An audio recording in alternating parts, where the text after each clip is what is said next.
എന്തുകൊണ്ടാ ദൈവമക്കളെ യോഹന്നാൻ തിരിഞ്ഞു നോക്കിയേ? ആ ശബ്ദത്തിന്റെ മുമ്പിൽ എന്തുകൊണ്ടാ യോഹന്നാൻ തിരിഞ്ഞു നോക്കിയേ? അതിനു മുമ്പ് വരെ താൻ കേട്ട ശബ്ദം തന്നെ ഭയപ്പെടുത്തുന്ന ശബ്ദമാണ്. ആ മണിക്കൂറുകൾക്ക് മുമ്പ് വരെ താൻ കേട്ട ശബ്ദം തന്നെ ഭീതിപ്പെടുത്തുന്ന ശബ്ദമാണ്.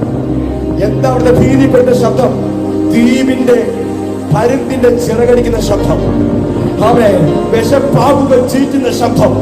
ഇതൊക്കെ സമാധാനം നൽകുമോ? അതുകൊണ്ട് അവൻ തിരിഞ്ഞു നോക്കാതെ ഇത്രയും ശബ്ദത്തിൽ നിന്ന് വേറിട്ടൊരു ശബ്ദം താൻ കേട്ടു. ഈ പതിവിൽ നിന്നും വിപരീതമായി, പതിവിൽ നിന്നും വിപരീതമായി എന്നും കേൾക്കുന്ന ശബ്ദത്തിൽ നിന്ന് വേറിട്ടൊരു ശബ്ദം കേട്ടു. ഇത് കേൾക്കാൻ ആഗ്രഹമുണ്ടോ? ഞാൻ ദിവസവും ആഗ്രഹിക്കുന്നതാണ്.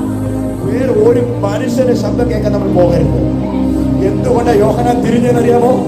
അതുവരെ താൻ കേട്ട ശബ്ദമല്ല, ഇന്നലകൾ വരെ താൻ കേട്ട ശബ്ദമല്ല, ഇന്നലകളിൽ വരെ താൻ കേട്ട ശബ്ദമല്ല ഇപ്പൊ കേട്ട ശബ്ദം.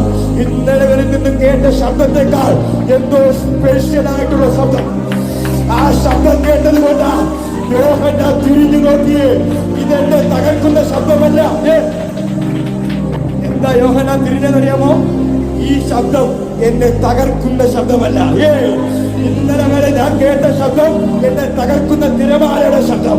ഇന്നലെ വരെ ഞാൻ കേട്ട ശബ്ദം എന്നെ കൊത്തുന്ന മൂർഖ പാമ്പുകളുടെ പാമ്പുകളുടെ ശബ്ദം.